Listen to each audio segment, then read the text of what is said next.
John and I first met on a train. That night, we talked endlessly, though now I can't remember any of the details. It was just idle chatter. Later, we intentionally took that same train again, and once more, we talked the whole night. Again, the specifics of our conversation eluded my memory. So, what is it about trains that makes people open up, do you think? With John, I never felt the need to discuss profound topics like the meaning of life. I was like a cup of strong tea, and he was like a glass of plain water. Life was too intense, and it needed the plain water to dilute it. The process of dilution was very comfortable and pleasant. I had seen the chaotic world, and it had consistently pushed me into a state of melancholy.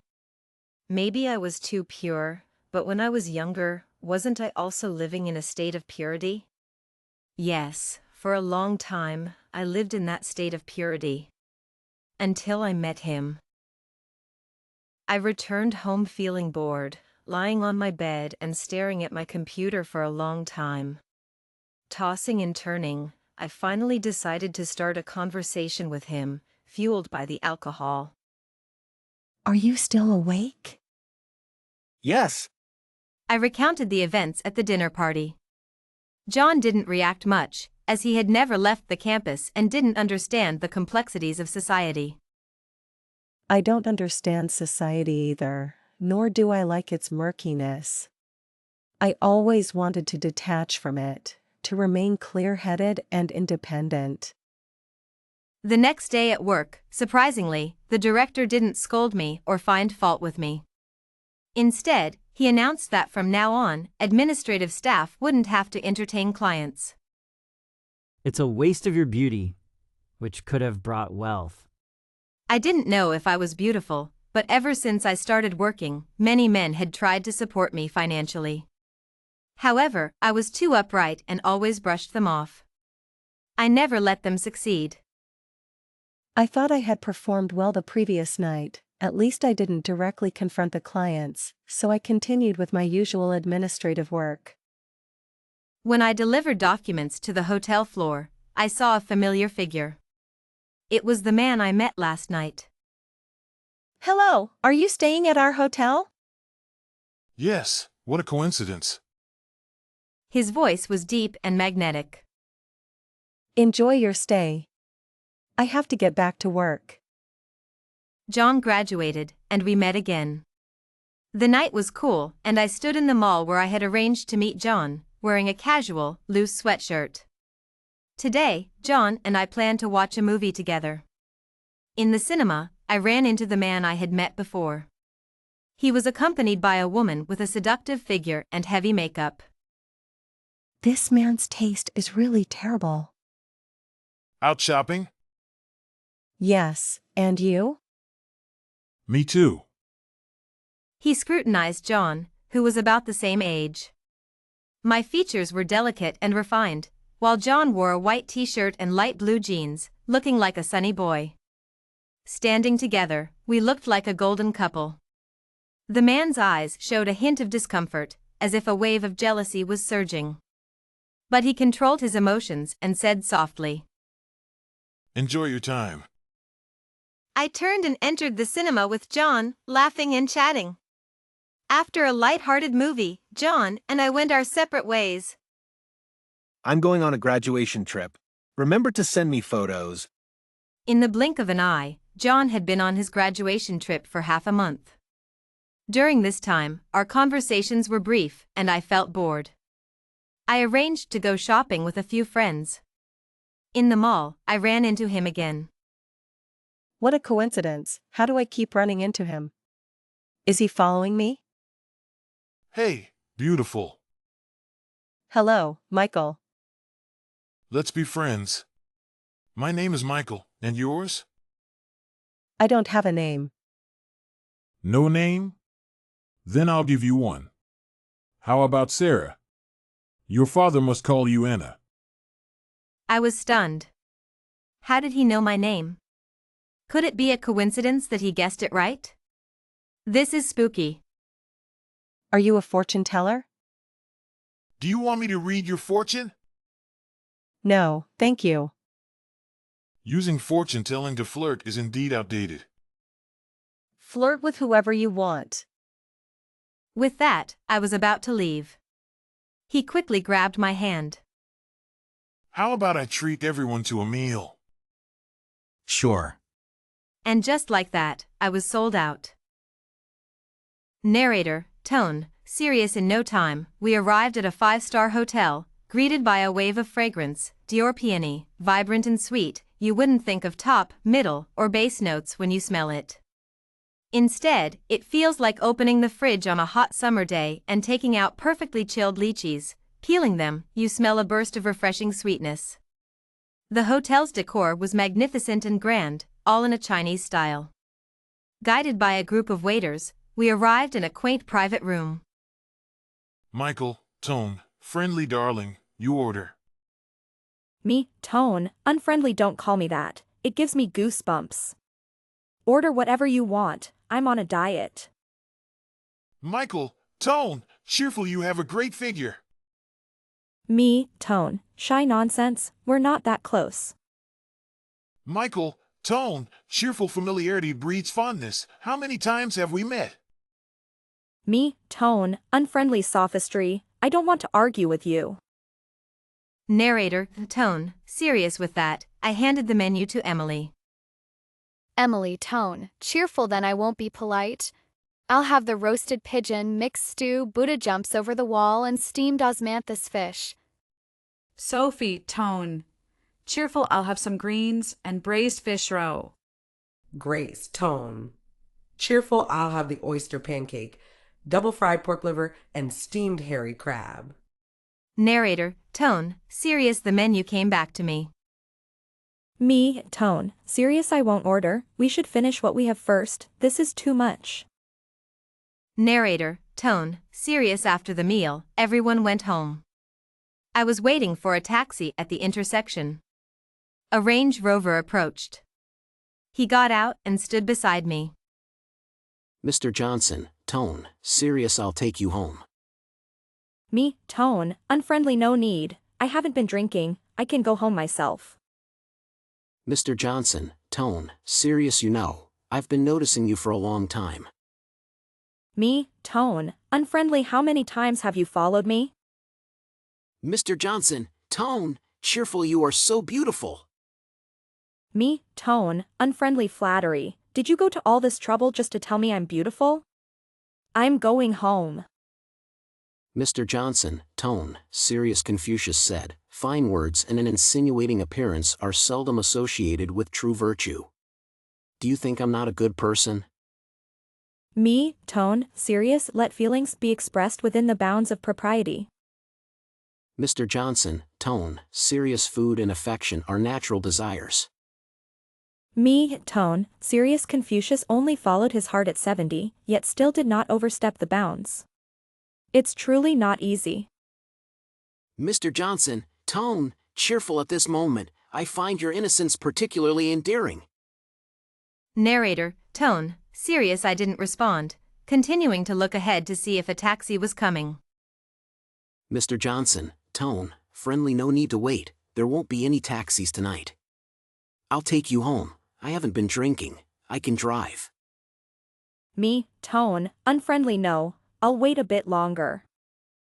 Narrator, tone, serious. After waiting for about an hour or two, there was still no sign of a taxi. But how could there be no taxis at the entrance of such a large hotel? My feet, in high heels all day, were now numb and painful. Just as I was about to move, I twisted my ankle. Me, tone, pained. Ouch. Narrator, tone, serious. He was right beside me and quickly supported me. It was the first time we were so close, my face burning, surely now a rosy blush. Mr. Johnson, tone, concern. Be careful. Me, tone, unfriendly. I'm fine, you can let go of me now. Mr. Johnson, tone, serious. Don't be so stubborn, lean on me and walk to the chair ahead. Let me see how bad your ankle is, if it's dislocated. Narrator, tone, serious. With that, he carried me in a princess hold to the chair ahead. He gently lifted my foot, examining it. Mr. Johnson, tone, relieved it's not serious, I'll massage it for you. Narrator, tone, serious after massaging, he said lightly. Mr. Johnson, tone, relieved it's fine now, rest for a while, I'll take you home. Narrator, tone, serious reluctantly, I agreed to let him take me home. Narrator, tone, serious when I got downstairs, I saw a sign elevator under maintenance. Let me carry you up. Without waiting for my refusal, he picked me up.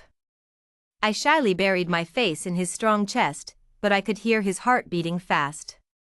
What was happening? After a few flights of stairs, I saw his calm face covered in sweat. I said, Put me down. As I spoke, 2 drops of sweat fell on my face, passing my lips salty. I mumbled, Do you have to try so hard? Mr. Johnson, tone, serious one more floor.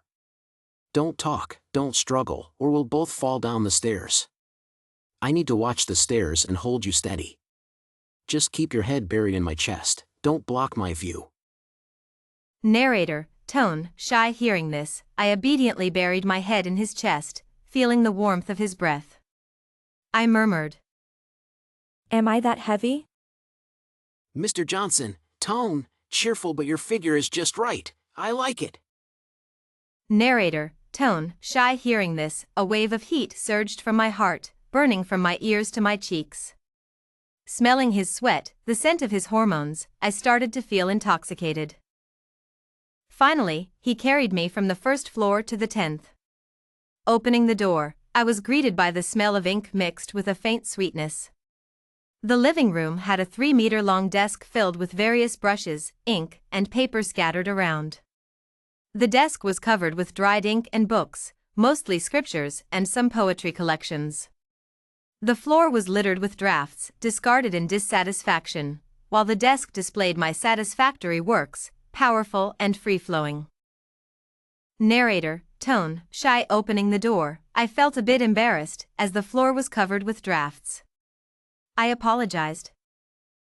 Sorry, it's a bit messy. Mr. Johnson, tone, relieved you like these? Most girls like clothes, bags, shoes, and jewelry. Just a hobby. I like those things too, I'm not a monster. Why? Did someone say it's strange for you to like these? No, no. I walked with a limp, and he asked with concern. Does it still hurt? Not much, I can walk by myself. I'll boil some water for you to use as a warm compress. Don't move. No need, I'll use the hot water heater and take a warm bath later. Narrator, tone, shy mentioning bath, my face started to heat up again, thinking he wouldn't leave, how could I take a bath? Maybe you should go, I'm fine now, thank you. Mr. Johnson, tone, serious I can't leave you alone, I need to take care of you. No need, I can manage.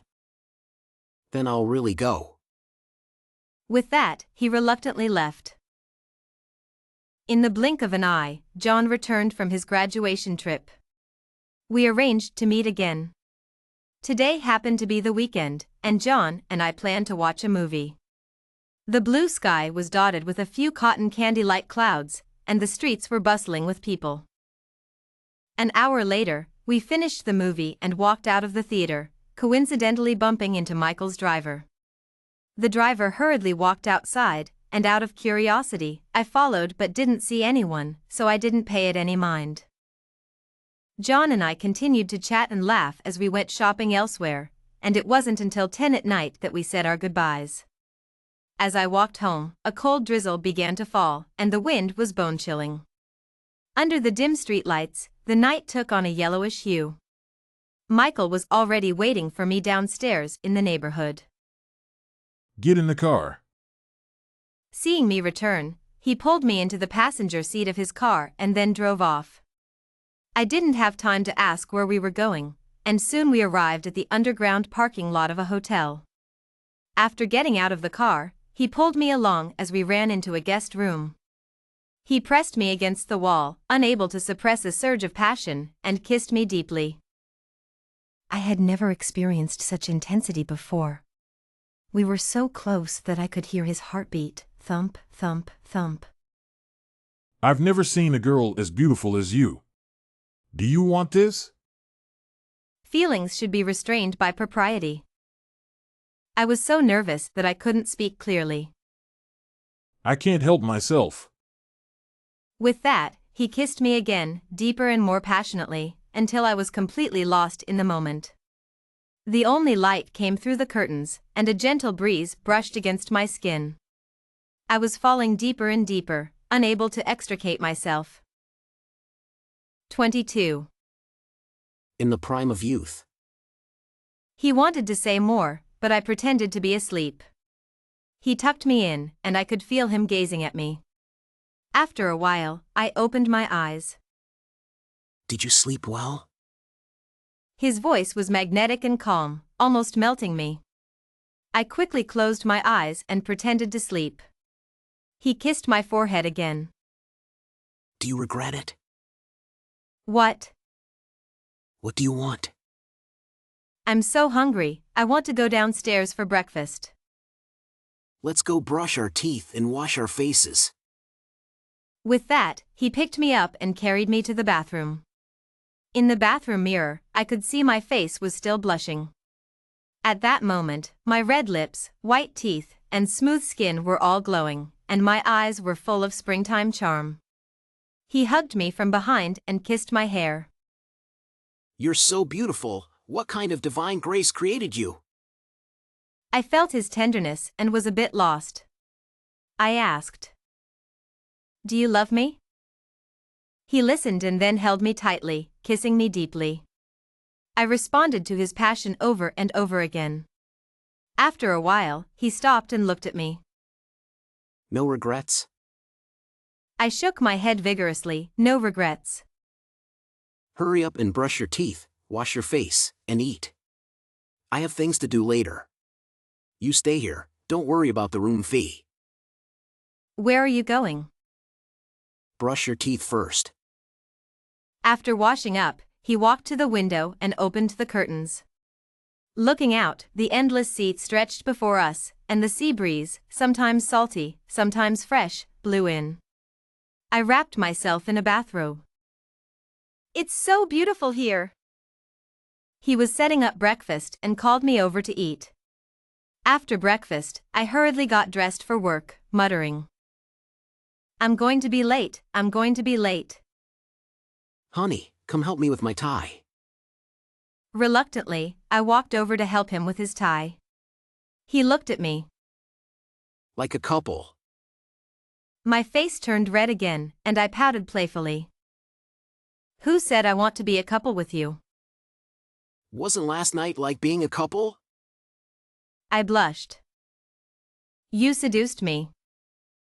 Wait for me. I didn't understand what he meant, but I hurried out the door. At that moment, a man in his 30s handed me a glass of warm water. Thinking it was from a colleague, I thanked him and drank the water. You didn't even look before drinking the water. That's dangerous in a place like this. I turned around and was shocked to see that it wasn't my colleague but a stranger. This man, about 30 years old and around 6 feet tall, was dressed in a suit and tie. He had sharp eyebrows, bright eyes, a high nose bridge, and a slight smile at the corner of his mouth. Do you need a ride home? I see you've had quite a bit to drink. Mr. Johnson, are we still discussing business inside? Let's take this lovely lady home first. There will always be business to discuss, but such beauty is rare. No need, I can go home by myself. With that, I hurriedly left. Aren't you going back to accompany the guests? No, if this place doesn't welcome me, there are other places that will. Back at the hotel, I took a sip of water, changed into a bathrobe, and lay on the large bed, staring at the ceiling for a while. Suddenly, I heard the sound of the door opening. Is it the cleaning lady? No need to clean, thank you. I still heard the sound, so I went out to check and saw Michael coming back with his suitcase. Come here and give me a hug. I wanted to run over and hug him, but then I remembered he had been away for over a month without a single call, which made me angry. You've been gone for over a month without any news. He turned and locked the door, walked over gently, hugged me, and kissed my lips. In an instant, the longing turned into a deep kiss. Still angry? You've been on a business trip for so long, shouldn't you go home to see your mother first? How do you know I didn't go home? Your suitcase is still here, isn't it? He took my hand and led me to the sofa, smiling. You already know how to be a good daughter-in-law? So eager to know my family? I knew it was too early to ask, but I felt it was important to understand his family. Don't worry, my mother will definitely like you. Just for that sensible remark you made earlier, I was afraid you'd miss me too much and be angry, so I came to see you first. You smell, and you haven't shaved. Go take a shower first. He pretended to be very tired and leaned on me. Let's shower together. I'm so tired, I'm afraid I'll pass out in the bathroom. No way! You were so tender just now, and now you're ignoring me. He went into the bathroom and turned on the shower.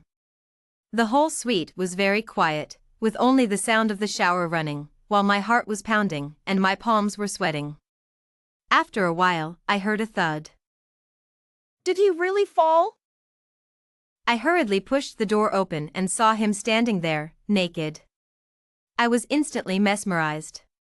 A strong physique, 2 chest muscles, 4 abs, smooth tan skin, a face full of stubble. Have you seen enough? I didn't see anything. He grabbed my hand and pulled me into the bathroom, and then he took over, dominating me completely. When I woke up, I was already lying in his arms, and he was holding a book titled Avatamsaka Sutra. Mr. Johnson, tone, curious, what did you write in Huanshisha recently? I saw someone expressing deep longing and endless melancholy for me. Narrator, tone, blushing, I blushed. Narrator, tone, shy, I didn't write anything serious, just for fun. How did you know I went to Huanshisha? Mr. Johnson, tone, friendly this time, it wasn't intentional. That tea house is owned by my childhood friend, and I just happened to know. Narrator, tone, puzzled, how does your childhood friend know me? What did you tell them? Mr. Johnson, tone, cheerful, I told them my wife is stunningly beautiful, talented, elegant, and a rare gem in the world. I enjoyed hearing these compliments, but then I remembered that he hadn't called me for over a month, and he didn't answer my calls either. His behavior was unpredictable, and now he was saying these things, which made it hard to understand him. Narrator, tone, unfriendly, hearing the word wife, I retorted. Narrator, tone, unfriendly, I don't want to be your wife. Mr. Johnson, tone, serious, we have already been intimate, who else can you marry? Narrator, tone, unfriendly, there are plenty of people who want to marry me. Hearing this, he pulled me close, pressed me onto the bed, and kissed me deeply. Mr. Johnson, tone, serious, Anna, you can't be mischievous about this. I will marry you eventually, but now is not the right time. Seeing his serious yet gentle expression, I realized I might have said something wrong and made him unhappy. Not knowing how to respond, I felt a bit lost. Narrator, tone, shy, I just wrote it casually at the time and left it there without even giving it a title. Mr. Johnson, tone, gentle, why didn't you give it a title? Narrator, tone, shy, I just didn't want to. Narrator, tone, shy, frowning, I suddenly asked. Narrator, tone, shy, will you always love me? Mr. Johnson, tone, serious, my love will never change, unless the seas dry up and the rocks crumble. Feeling a surge of grievance, I started to cry. Narrator, tone, sad, I don't know how to respond to you. You were so serious just now, I felt lost. I've been thinking about you all the time for the past month, but you didn't call me or answer my calls. Now you come and say these things to me, Before I could finish, Michael kissed me deeply. I was very sad and aggrieved, and my intense longing for him surged again. He has a wife, but they have been separated for 3 years, their marriage in name only. I found out about this while having tea and chatting with my girlfriends. Suddenly, a woman sat in front of us and said, How much do you need to leave, Michael? Who are you? I'm his wife, Linda. You must be Anna. Hearing that he had a wife, I was stunned, my face turning pale like a child caught stealing. I don't know you. I said, trying to get up and leave, and my friends stood up with me. At that moment, Michael appeared and said, Please don't bother her. Our marriage is over. Let's get divorced now. Divorce? It's not that simple. The harm your mother has done to me over the years can't be erased. Her face showed a fierce expression. Michael shielded me behind him, listening to their conversation. Feeling embarrassed, I ran away quickly. That night, he came to find me, explaining countless times. I remained unmoved, deeply disappointed, refusing to talk. I only said one thing. Come find me after you get divorced. He slowly backed out to the balcony, then turned and said, Wait for me. The cool night breeze blew on me, leaving me feeling empty and pained. I walked into the living room and curled up on the sofa, thinking about the past. The past is unattainable, the present is unattainable, and the future is unattainable. This saying felt very fitting. I fell asleep in a daze, only to be haunted by nightmares. In the dream, Michael kept saying to me, Anna, listen to my explanation. Don't believe the nonsense. When I woke up, I was drenched in sweat, feeling that he hadn't gone far. I opened the door, and sure enough, he was still waiting outside. He looked tired and said, Hey, we still have a telepathic connection, right? This is our first argument. I can't just leave. So? I was stunned. Seeing that I wasn't speaking, he walked over and hugged me, saying, Don't open the door randomly in the middle of the night. What if you encounter a bad person? I still didn't speak. He said, Do you want to hear my explanation? Let's talk in the car, so we don't disturb others. After saying that, he gently closed the door and took my hand to the car. Go ahead. We've been separated for 2 years.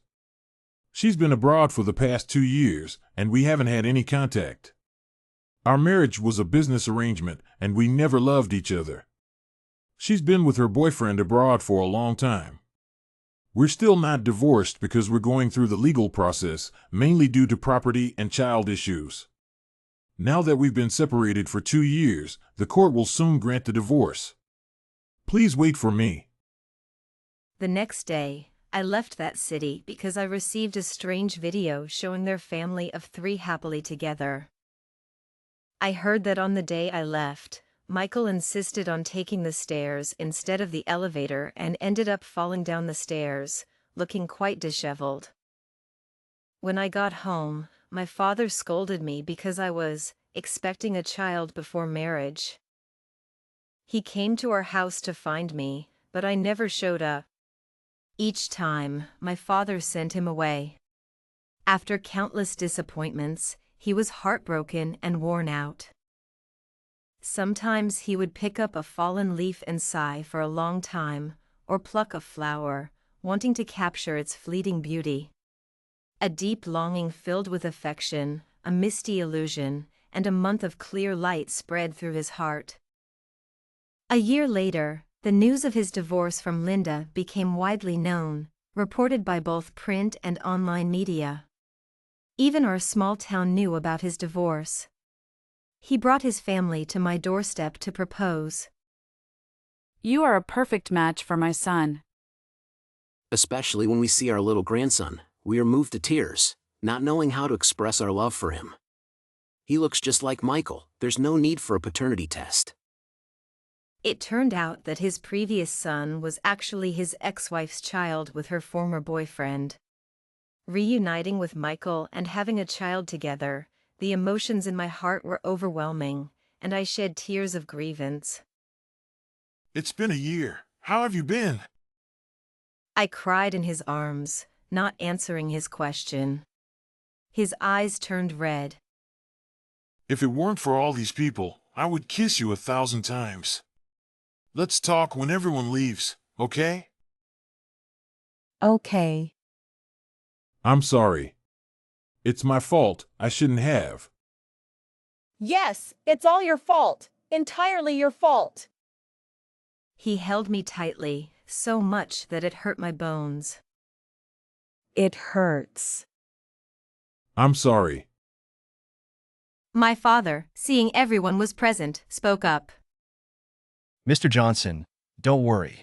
I understand my own daughter. She made a mistake before, and I have already dealt with her harshly. Did it hurt? No, it didn't. In fact, it did hurt, but I didn't want him to worry. Last year, my father punished me severely according to family rules, and only stopped when he found out I was expecting. At that time, my father was so angry he almost fainted, unable to get over it. I was so unhappy at home that I stayed at John's house for a while. John's mother was very kind to me. She liked me very much. She said I had good features, was smart and clever, and was a fortunate person, and that I was well matched with John. But when I told her I was already expecting, she gave up. When did Anna make a mistake? Previously, she was involved with your son inappropriately. Isn't that a mistake? Oh, that's nothing. It was my son who initiated it. It's his fault. Isn't that something? If my daughter was unwilling, your son's initiation would be useless. That's true.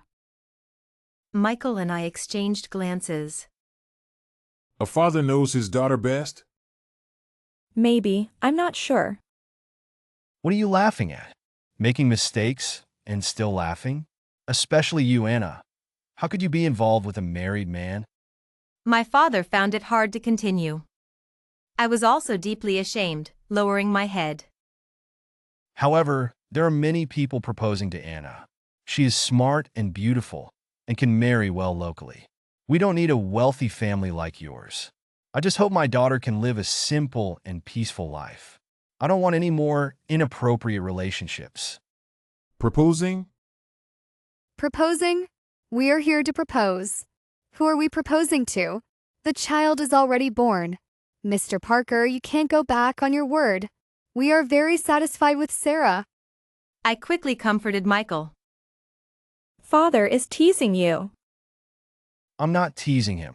He was involved with my daughter before his divorce, which shows his character is questionable.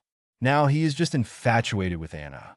Besides, with a child, we are at a disadvantage in marriage. But as long as I have food, my daughter and grandson won't go hungry. I quieted down, actually wanting to know the answer too. I looked at him, not speaking, but he could feel I was waiting for his answer. His vow remained the same. While everyone was expressing their opinions about how Michael would never let Anna down in the future, Michael stood up and solemnly said, Today, in front of my father, mother, father-in-law, mother-in-law, sister, brother-in-law, and my son, I promise, for the rest of my life, I will provide Anna with a life free from worries. Anna loves writing and reading, so we have remodeled the study according to her preferences. The yard is filled with the flowers she loves, the wine she likes is brewed, the performers she enjoys listening to are invited, and the stage is set, just waiting for her to come home. I will never let Sarah down in this life, no matter what. After saying this, he kissed Anna's hand affectionately. There's no need to spoil her too much. Discipline her when necessary. Hearing this, Anna felt both flattered and overwhelmed, wanting to say something but unable to, so she just stared at him, her eyes moist. Aren't you going to respond? Respond to what? I didn't understand what you said. Didn't understand? I'll tell you again tonight. Don't think that just because you passed my father's test, you can be complacent.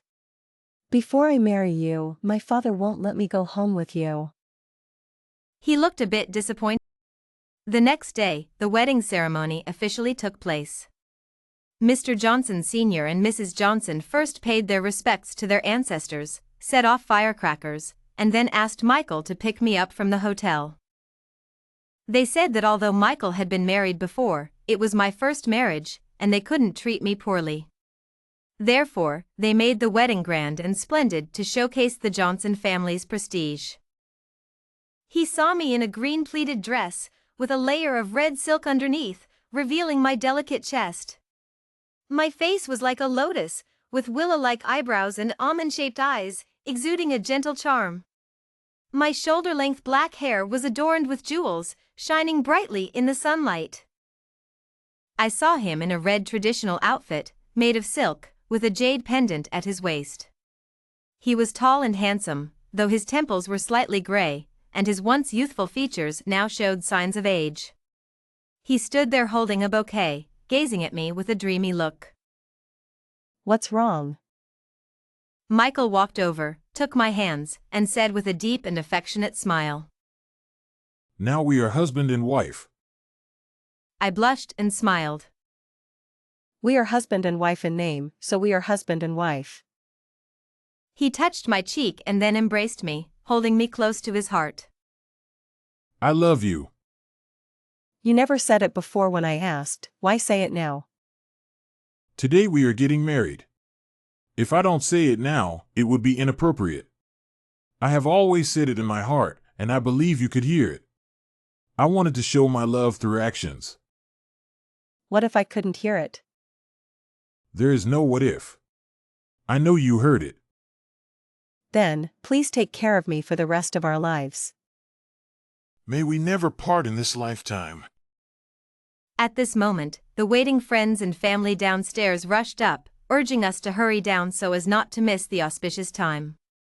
At the wedding, firecrackers were set off, a red umbrella was held as we got out of the car, we touched oranges, stepped over a fire basin, and then entered the hall for the ceremony. We served tea, changed our address to call them Mom and Dad. Mr. Johnson Sr. and Mrs. Johnson were moved to tears, as if it was their first time welcoming a daughter-in-law, filled with joy. They said many auspicious words, gave red envelopes, drank the wedding wine, performed the hair-binding ceremony, tasted the 3 dishes, and the ceremony was complete. Everyone clamored to see the bride's beauty, but Michael said they would have to wait until we changed clothes and came down to toast. He quickly helped me upstairs to change clothes. There's peace noodles prepared in the room. Remember to eat some for good luck. Michael found a dress in the wardrobe for me to change into, and he took a Western-style suit for himself.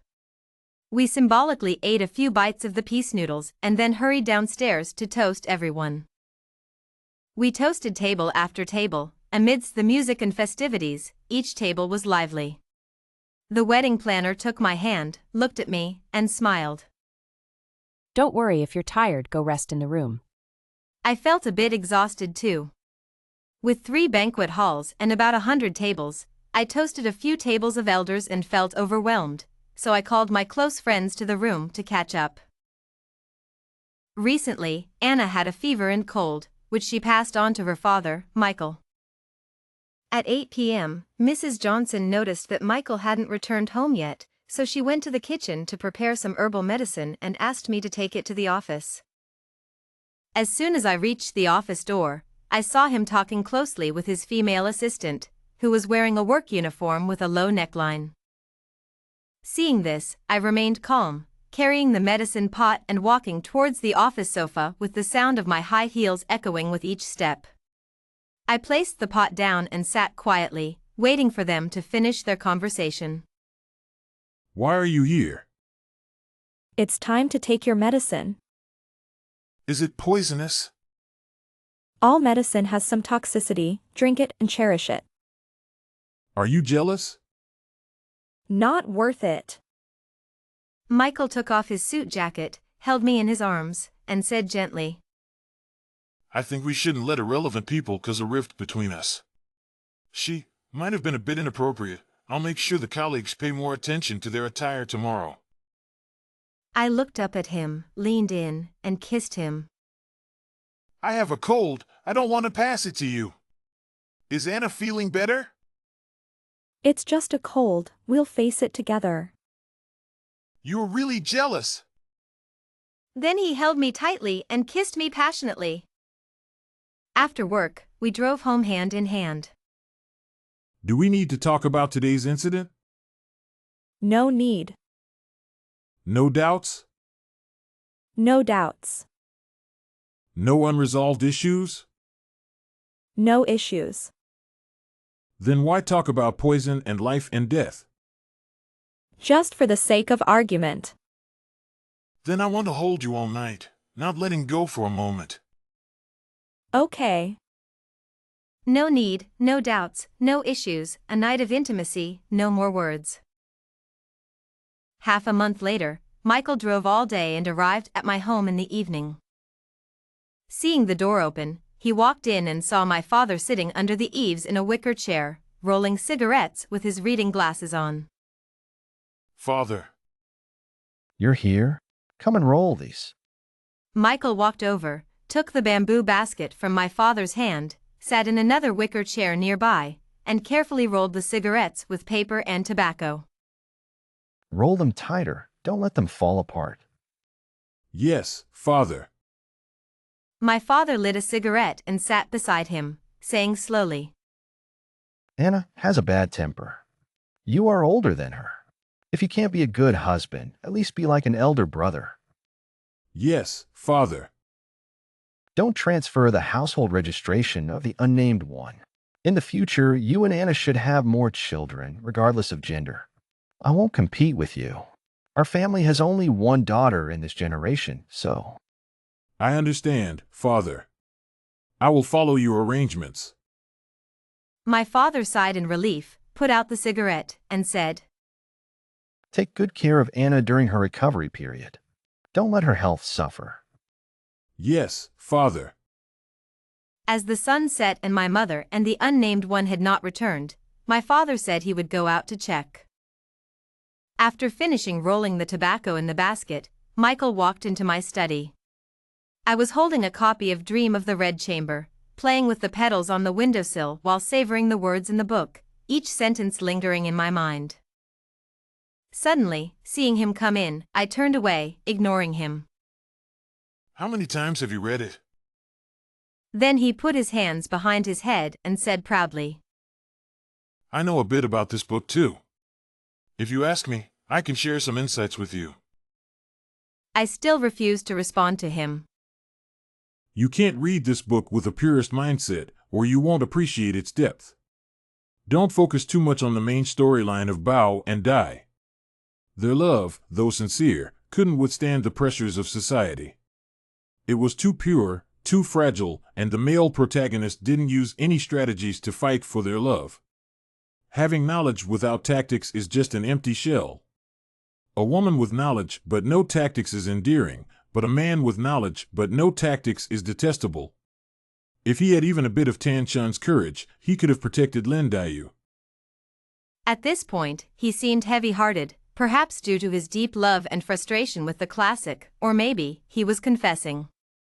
Seeing him silent for a long time, I felt the same but didn't speak. Yet he didn't give up. Listening to his eloquent speech, I thought, how can he speak so well? He seemed to be advising me to accept some worldly matters. At this moment, he was truly pervasive. Closing the book, I said, Go roll your cigarettes, or father will scold you when he returns. Your father said he was going to look for the unnamed one, but actually, he's giving us a chance to reconcile. I turned to face him, seeing his haggard appearance and some old scars on his face. I couldn't bear to say anything that would hurt him, so I remained silent. He stroked the hair by my ear and said, Are you still angry? I still didn't speak, just held the book in front of my face, looking at him. Suddenly, I felt a wave of nausea and wanted to vomit. Seeing this, Michael was overjoyed. He quickly said, Am I going to be a father again? I nodded. He hugged me tightly and said, Sweetheart, don't be upset anymore. My heart is breaking. I pouted. You all bully me, and I can't even be angry? You can hit me or scold me as you wish. Michael thought I had calmed down, so he lowered his head to kiss me, but I bit him hard. There was a salty taste in my mouth, his lip was bleeding from my bite, and my anger subsided a bit. Are you calm now? I got up and said, I'm going to find my son. You stay here and rest. With that, I got up, but he pressed me back onto the couch and said, Don't go, stay with me. We haven't talked in a long time. Looking at his handsome yet weathered face, my heart ached deeply. I couldn't refuse. At this moment, I received a call from John. He was getting married, and his wife's name was Olivia. He asked if I wanted to attend. Actually, he was more conflicted than I was about calling me. Should I go or not? The final decision was not to go. This also aligned with John's thoughts. He didn't want me to go either. So, I just wrote a piece of calligraphy for him, wishing him well. I heard that on the day he received my calligraphy, John stood in the courtyard for a long time, watching the ginkgo leaves flutter in the wind, golden and orange, drifting. His mind echoed with the sound of a green train, woo woo woo, clattering, clattering, and the season of blooming wildflowers when we met unexpectedly, and the early summer when he smiled with bright eyes and white teeth.